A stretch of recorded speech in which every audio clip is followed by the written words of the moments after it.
soal dugaan adanya tindak pidana korupsi dari anggaran makan bergizi gratis Tribuners. Ini sangat miris sekali ya di tengah upaya yang dilakukan pemerintah, tapi KPK melalui keterangan Ketua KPK Setio Budianto justru mengatakan bahwa KPK menerima laporan ada anggaran untuk program makan bergizi gratis yang diutak-atik begitu.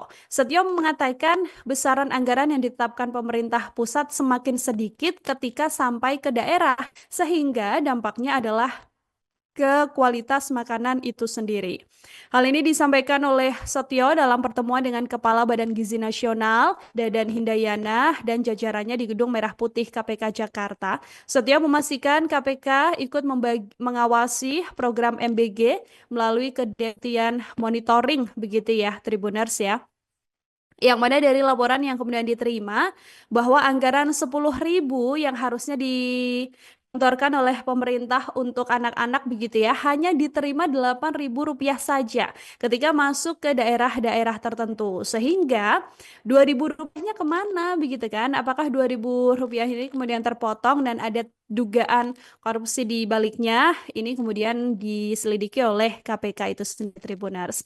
Dari keterangan Ketua KPK juga menekankan bahwa pentingnya tata kelola keuangan yang transparan serta keterlibatan masyarakat dan penggunaan teknologi dalam pengawasan.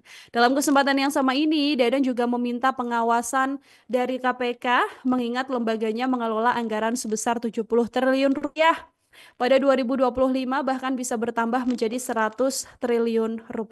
Sehingga ia mengatakan lembaganya juga berkoordinasi dengan BPKP, BPK, dan Kejaksaan Agung untuk memastikan transparansi dan akuntabilitas dalam pelaksanaan program-program ini. Jadi kita juga berharap tidak ada upaya-upaya menyelewengkan dana ya, Tribuners ya, karena yang diterima anak-anak kan sudah pres sekali 10.000, sehingga kalau misalnya harus turun lagi ke 8.000 atau bahkan ke 5.000 ini akan apa? Padahal kan konsepnya adalah makan bergizi gratis. Download Tribun X sekarang, menghadirkan lokal menjadi Indonesia.